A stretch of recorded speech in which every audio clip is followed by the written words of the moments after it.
Bienvenue à cet atelier donc offert dans le cadre des portes ouvertes de l'éducation somatique. Donc, je suis Claudie Pfeiffer, je suis éducatrice somatique, également donc, membre donc, du conseil d'administration du regroupement d'éducation somatique. Et puis, donc, moi, je suis la fondatrice du studio en ligne vieillir sans rétrécir.com. Et donc, j'ai eu le plaisir de découvrir le travail de Ruthie Alon il y a à peu près une dizaine d'années. Et pour moi, c'est important de pouvoir présenter ce travail que je trouve tellement efficace et aussi agréable à enseigner.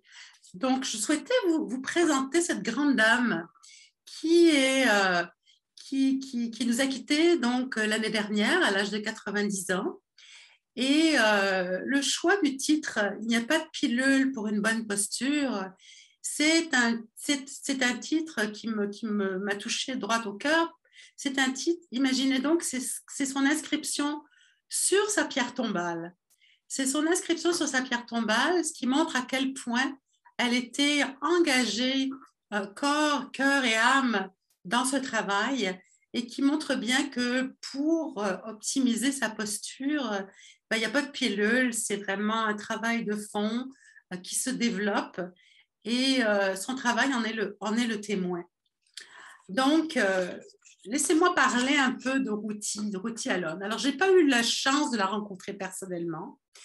Moi, j'ai été formée au programme Les eaux par la vie par Hélène Lévesque à Rimouski, puis j'ai continué à me former en Colombie-Britannique avec Anna Altrecht dans ce qu'on appelle Solution, qui est la réponse pour accompagner les personnes individuellement dans le programme des eaux pour la vie, donc en Colombie-Britannique. Alors, mais j'aimerais vous resituer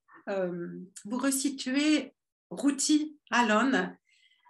Ruthie Alon faisait partie de la première cohorte de Moshe Feldenkrais. Donc, elle était enseignante en Feldenkrais, elle était trainer, donc elle formait des professeurs en Feldenkrais, des éducateurs somatiques en Feldenkrais. Donc, ça a commencé en 1967, son travail en Israël. Ouais, dans les années 1980, faut voir les astronautes qui revenaient en fait de mission, ils se sont rendus compte qu'au niveau du contexte, quand ils revenaient de l'espace, ils étaient incapables, on le sait, ils étaient en apesanteur, ils étaient incapables de soutenir, de porter leur propre poids. Et même après un entraînement, les os ne récupéraient pas leur force. Et c'est là qu'on a commencé à voir apparaître les recherches sur l'ostéoporose. On a commencé à voir apparaître des tests pour mesurer la densité osseuse, les ostéodensitométries. On aurait commencé à regarder un peu plus comment les os fonctionnent, comment est-ce qu'un os vit finalement, comment les os vivent et comment, d'une certaine façon, ils peuvent devenir friables et pas nous porter comme on devrait. Et évidemment, Ruthie Alon s'est interrogée sur le mouvement Feldenkrais qu'elle pratiquait et qu'est-ce qui, dans le mouvement Feldenkrais, pouvait aider à renforcer les os. Puis, par ailleurs, elle s'est aussi beaucoup intéressée, je ne sais pas si vous avez l'occasion de voir, ces femmes en Afrique qui portent des charges très, très lourdes sur leur tête. Et elle a été observer ça, elle était très curieuse et je la comprends parce que moi, je trouve ça aussi incroyable de voir comment est-ce qu'elles arrivaient à porter ces charges sur leur tête. Et alors qu'elles étaient souvent assez menues finalement. Donc, tout ça, elle a recherché, elle a cherché le plus possible. Et elle s'est rendue compte que dans l'approche qu'elle a enseignée elle-même, ce n'était pas encore suffisant les mouvements qu'il y avait pour renforcer les os. Et elle a commencé à développer des processus pour aider les os à se renforcer. Et elle s'est évidemment inspirée non seulement de ces femmes porteuses d'os, mais elle a rajouté des outils pour aussi permettre d'augmenter le sens de la sécurité, pour voir comment prenons par exemple, elle utilisait par exemple un grand tissu de 7 mètres qu'elle utilisait pour s'enrouler, se créer un harnais de sécurité pour sécuriser les articulations qui pouvaient être fragilisées, pour amener à nouveau les personnes, même d'un certain âge, à marcher plus vite, sautiller, même éventuellement courir. Donc, pour développer des mouvements plus dynamiques, parce qu'elle s'est rendue compte que pour la solidité de l'os, quand on est au sol, par exemple, quand on est souvent en éducation somatique, puis Dieu sait qu'on aime ça, moi j'adore ça, être sur le sol, s'est rendu compte qu'il y avait un élément qui était insuffisant, qui ne jouait pas sur un réveil de la dynamique osseuse. Qu'est-ce qu'elle fait? Qu'est-ce qui se passe dans ce travail que propose Ruthie Allon? Elle utilise, comme en Feldenkrais évidemment, des mouvements sensorimoteurs, donc pour nous éveiller à sentir et à bouger, explorer des mouvements inhabituels, mais pour améliorer la relation entre les différentes parties de nous-mêmes. Et ça, on retrouve ça dans différentes approches en éducation somatique, puis pour avoir une meilleure distribution de l'effort. Parce que dans cette approche, on cherche à retrouver une certaine force. On cherche à stimuler la force, mais la force sans forcer. Donc, le programme des os pour la vie que je vais vous inviter tout à l'heure par des expériences de mouvement, c'est un programme qui vise à stimuler les os. Les os pour la vie, ça stimule les os par un mouvement naturel et on cherche à réorganiser la posture pour permettre de mieux supporter le poids de notre corps. Mieux supporter le poids de notre corps et aussi, d'une certaine façon, réveiller la dynamique vibratoire de notre corps. Un peu comme si on voulait que les vertèbres fonctionnent comme des effets dominos.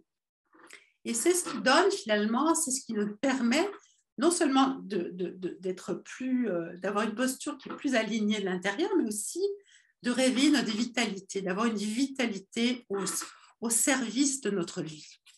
Et ça, je trouve ça assez passionnant parce que je le vois dans ma pratique. La vie, ça stimule les os par un mouvement naturel et on cherche à réorganiser la posture pour permettre de mieux supporter le poids de notre corps. Mieux supporter le poids de notre corps et aussi, d'une certaine façon, réveiller la dynamique vibratoire de notre corps. Un peu comme si on voulait que les vertèbres fonctionnent comme des effets dominos. Et c'est ce qui donne finalement, c'est ce qui nous permet non seulement d'être plus, d'avoir une posture qui est plus alignée de l'intérieur, mais aussi de réveiller notre vitalité, d'avoir une vitalité au service de notre vie.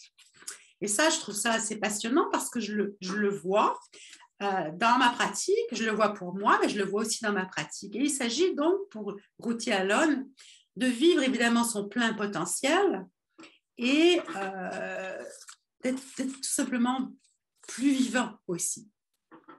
Alors, je vous pose une question, par exemple. Qu'est-ce qu'il faut pour développer, qu'est-ce que les yeux ont besoin pour développer la vue?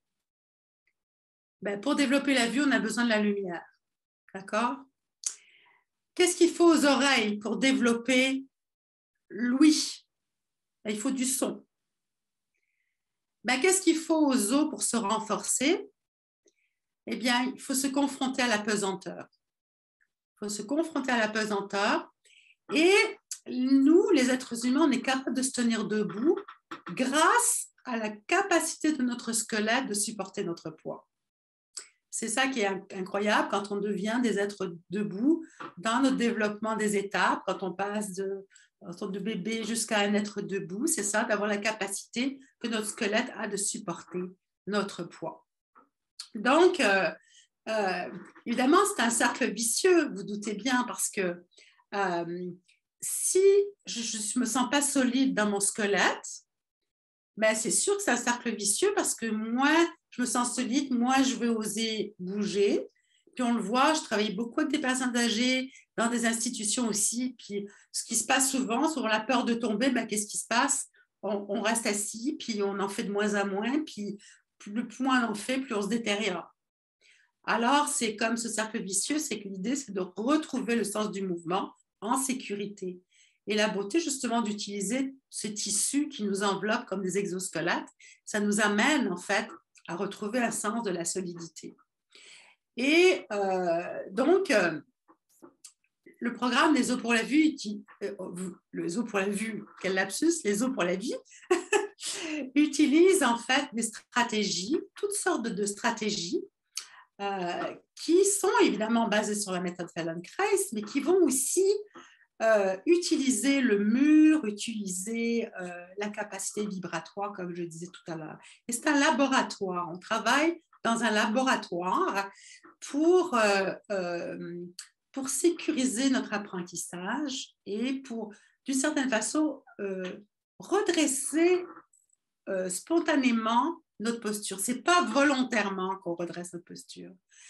Il n'y a pas de pilule pour une bonne posture. Ce n'est pas un travail volontaire de redressement de la posture. Vous avez dû entendre comme moi, quand vous étiez plus jeune, tiens-toi droit. Peut-être, on l'a entendu cette phrase-là, tiens-toi droit. Ben, ça ne marche pas. Ça ne marche pas.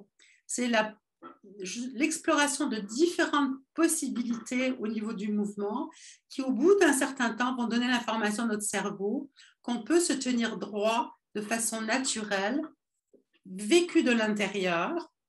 Et les os pour la vie va aussi travailler sur retrouver, restaurer cette capacité vibratoire de rebondir.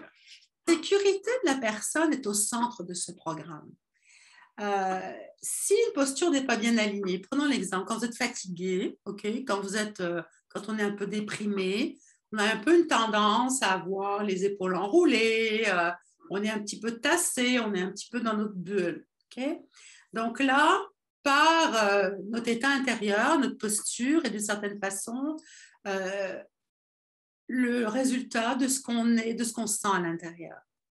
Donc l'idée derrière ça, c'est pas dire qu'il y a une bonne posture, c'est de voir comment, d'une certaine façon, la réorganisation de notre mouvement peut amener un changement postural en toute sécurité. Parce que si je me mets, par exemple, à travailler les rebonds sur une posture qui est arrondie, je vais nuire et je risque de me blesser au niveau de mes vertèbres, au niveau des jointures, des articulations. Donc, on a besoin de trouver ce réalignement afin d'aller explorer les vibrations et d'explorer une façon de bouger qui soit naturelle et pleine de vitalité. Donc, à ce moment-là, on peut avoir accès à des mouvements dynamiques qui circulent à travers l'axe de notre corps. Et dans quelques instants, je vais vous faire expérimenter justement qu'est-ce que j'entends par stimuler la vibration à travers l'axe du corps. Et puis, j'ai choisi un petit processus très simple que vous pourrez utiliser chez vous facilement, qui s'appelle la serviette du matin, qui est 5 différentes propositions avec un foulard ou une serviette, ou avec, moi je l'utilise avec mon wrap, qui va vous permettre d'une certaine façon d'explorer comment on peut changer notre relation à notre verticale et à notre alignement. Pour commencer, je vous invite à mettre votre main sur votre cœur, juste pour sentir qu'on va travailler ce petit rythme-là. Donc, le mot, c'est pom-pom, pour pom-pom, pom-pom. Et vous le dites, pom-pom, pom-pom, pom-pom, pom-pom. Donc, ça, c'est le rythme qu'on va avoir au niveau du contact qu'on va avoir au sol. Ce qui donne que quand on le fait au niveau de notre rebond, on est ici, on soulève légèrement ici les talons et on fait pom-pom. Vous lâchez les mains et le talon fait pom-pom. Il tape du pied, pom-pom, pom-pom. Okay? Donc, on fait une petite série de 10, pom-pom, léger, pom-pom. Et vous le chantez, pom-pom, pom-pom, pom-pom, pom-pom, pom-pom, pom-pom et pom-pom. Alon, ce qu'elle raconte, c'est que Elle raconte par exemple une anecdote que j'ai vérifiée aussi assez souvent. C'est que par exemple, il y avait quelqu'un qui allait à l'hôpital pour visiter quelqu'un de malade. Puis elle est restée 2 heures à l'hôpital, puis plus d'énergie à terre. S'est fait une série de pom-pom dans le couloir de l'hôpital, puis a retrouvé de l'énergie parce qu'il y a comme une circulation qui se refait et qui permet d'avoir une meilleure vitalité, de pouvoir continuer à vaquer à ses occupations. Votre foulard.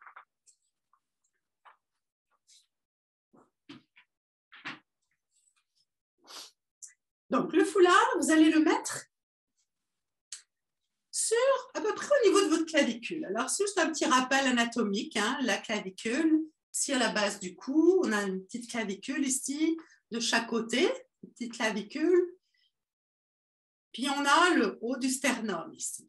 D'accord? Le petit os plat là, qui est entre les deux seins ici, c'est notre os plat qui est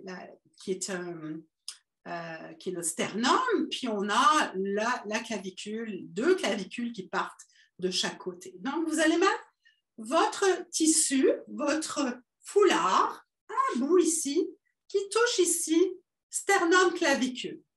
Puis l'autre main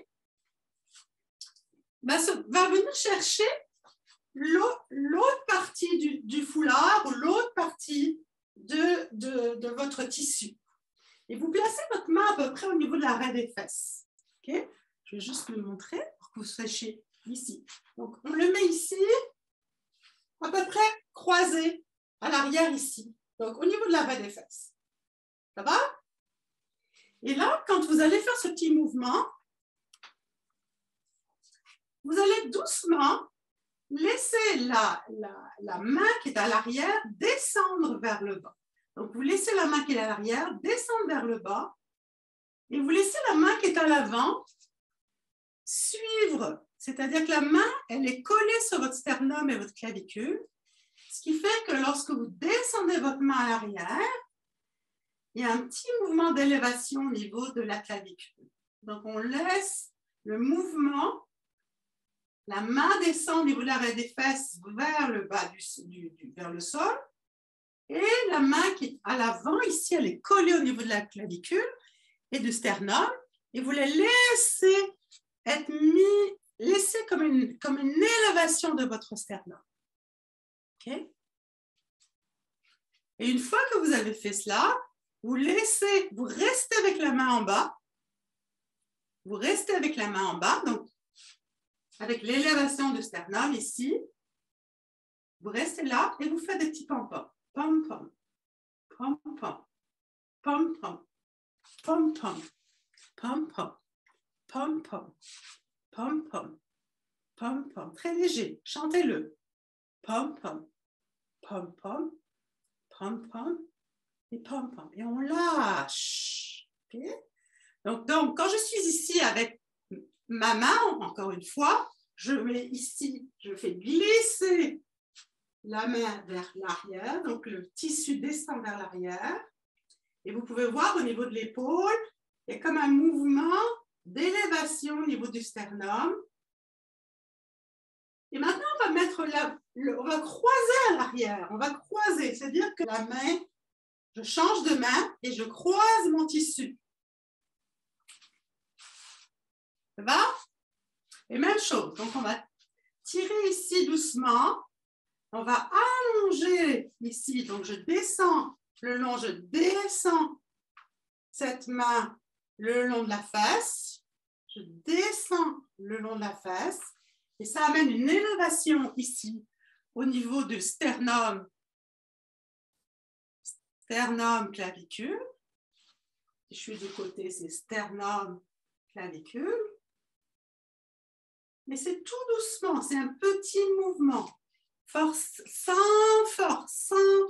Sans grand effort. Puis quand vous restez là, vous allez rester là. Et là, doucement, vous marchez sur place. Marchez sur place. C'est ça. Marchez sur place. Ouais. C'est ça. Puis restez sur place. Pom-pommez. Pom-pom. Pom-pom. pom, pom, pom, pom, pom, pom, pom, pom, pom, pom, pom, pom, pom, pom. Enlevez. Prenez quelques instants déjà pour voir comment, quand vous enlevez, vous le gardez à côté de vous, mais enlevez un peu et voyez un peu qu'est-ce que ça change dans votre façon d'être debout. Qu'est-ce que ça change dans votre façon d'être en relation avec la gravité? Est-ce qu'il y a quelque chose qui s'est modifié dans votre vertical?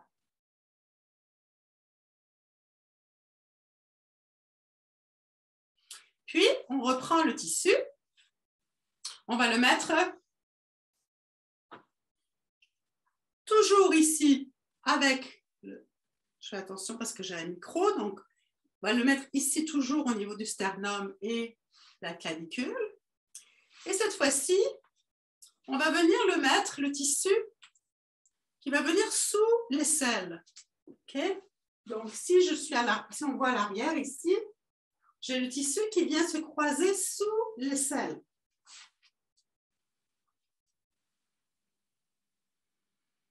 Okay? Si je récapitule, tout à l'heure, on était juste avant, on avait le tissu croisé vers la fesse. Maintenant, on le met ici. À l'avant, on croise, mais on le met sous l'aisselle. Et on tient le tissu ou le foulard légèrement à l'avant. Vous avez le coude qui est fléchi, à peu près angle droit, grosso modo. Et vous avez le foulard ou le tissu dans votre main. Et cette fois-ci, au lieu d'aller vers la verticale, comme on était tout à l'heure vers les pieds, on va lentement amener le tissu vers l'avant. Donc, si je suis ici sur le côté, j'ai ma main sur ma clavicule et sur mon sternum, et j'avance lentement vers l'avant. Donc, je vais découvrir un mouvement différent au niveau de la cage thoracique. Je vais aller modifier la mobilité de mes vertèbres différemment.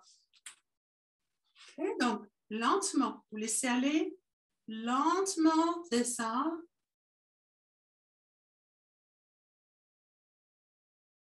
Lentement, on laisse aller le mouvement et sentez ce qui se passe sous votre main qui tient la clavicule et le sternum et ce qui se passe au niveau du contact du tissu ou du foulard au niveau des côtes qui sont proches de l'aisselle.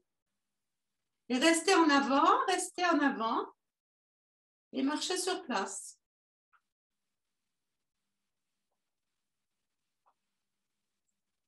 C'est ça. Puis, laissez, arrêtez-vous et pom-pommez. Pom-pom, pom-pom, pom-pom, pom-pom, pom-pom, pom-pom, pom-pom, pom-pom, pom-pom, pom-pom. Et relâchez. Relâchez. Et à chaque fois que vous relâchez, prenez le temps de sentir les effets, les traces. Comment ça respire maintenant? Quelle est la sensation que vous avez de vous-même? Où se porte votre regard?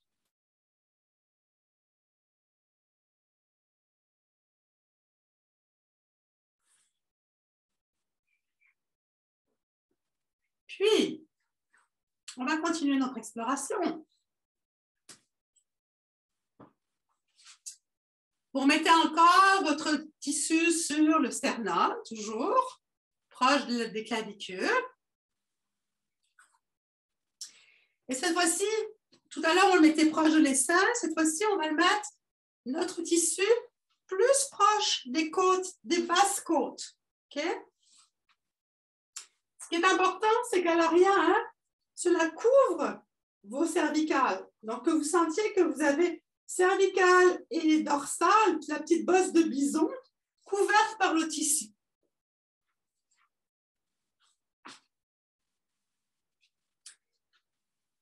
Et là, ce qui va être important, si vous regardez bien la main, comment elle se pose, tout à l'heure, on avait la main comme ça, en ouverture, et on avançait comme ça.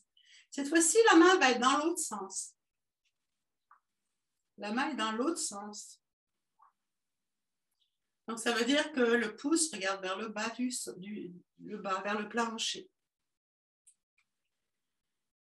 Et lentement, lentement, en respirant tranquillement, vous laissez la main se tourner vers l'intérieur de vous en descendant vers le sol. Comme une spirale qui amène la main, qui se tourne vers le bas et qui relâche. Toujours avec un petit effort, quelque chose de délicat.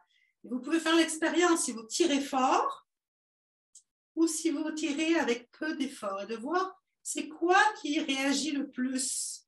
Est-ce que c'est quand vous tirez fort, à 100%, 150%, ou est-ce que quand vous tirez 20%, 30%, et de voir, donc le mouvement de la main, c'est vraiment comme si on voulait ouvrir, comme si on voulait faire tourner un bouton de porte. Okay? Donc, on fait tourner le bouton, puis en même temps, on descend vers le sol. On fait tourner, puis en même temps, on descend vers le sol.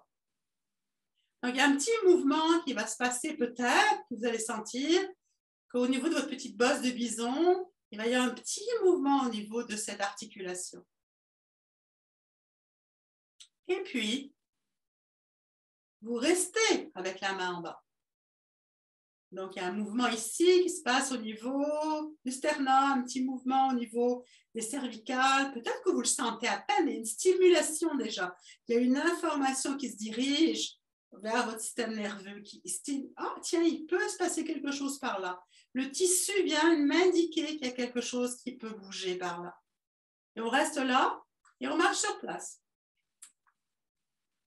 Et on respire. C'est ça.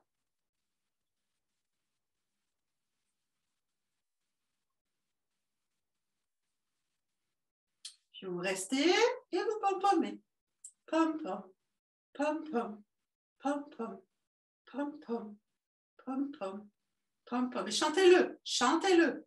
Pom-pom, pom-pom, pom-pom, pom-pom, pom-pom, pom-pom, pom-pom, pom-pom. Et on relâche. Et on laisse. Et on prend le temps de sentir. Prenez le temps, fermez les yeux, prenez le temps de sentir vos appuis, prenez le temps de voir comment vous êtes debout. Qu'est-ce qui émane de vous debout?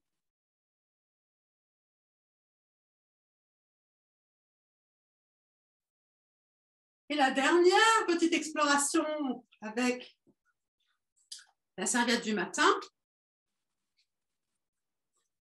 On va envelopper, elle est un petit peu plus complexe, mais vous enveloppez comme si vous aviez un bras qui était un bras un peu brisé. Ce n'est pas une belle image, mais vous enveloppez votre bras de façon à avoir l'épaule et le coude qui sont dans le tissu. Et l'autre côté va être comme tout à l'heure, toujours avec la serviette qui est sur le sternum et sur la clavicule ici. Okay? Donc, si je me rapproche, vous allez voir que j'ai un petit peu ce côté ici qui est... C'est ça. Donc, je suis vraiment avec un angle droit ici. Okay? La main est relaxe, mais c'est ça. Et là, à nouveau, tranquillement, vous laissez l'ensemble de vous-même, le coude avec la main, avancer. Et ça, on avance. On avance et on ramène aussi l'avant-bras vers l'avant. On avance et on amène l'avant-bras vers l'avant. Et on relâche et on amène le bras vers l'avant. De sentir qu'il y a un mouvement qui se trouve dans vos vertèbres en relation avec ce qui se passe au niveau de votre sternum. Respirez-le. Quand vous commencez, vous êtes fatigué au niveau de vos bras, vous relâchez, ok? Parce que ça peut être un petit peu exigeant d'avoir le bras de cette façon. Vous relâchez, laissez tomber le tissu. Et prenez quelques instants pour voir encore une fois comment vous êtes debout. Qu'est-ce qui a changé depuis tout à l'heure? Qu'est-ce qui a changé dans la façon dont vous sentez dans l'espace? Comment vous vous sentez respirer? Comment vous sentez vos épaules? Puis dans cette configuration-là, on va reprendre les pom-poms. Donc, vous lâchez légèrement les genoux et on va prendre 2 séries de pom-poms. Pom-pom, pom-pom, pom-pom, pom-pom, pom-pom, pom-pom, pom-pom, pom-pom, pom-pom, pom-pom. Puis l'autre. Pom-pom, pom-pom, pom-pom, pom-pom. Sentez comment le mouvement vous traverse. Pom-pom, pom-pom, pom-pom, pom-pom, pom-pom, pom-pom, pom-pom.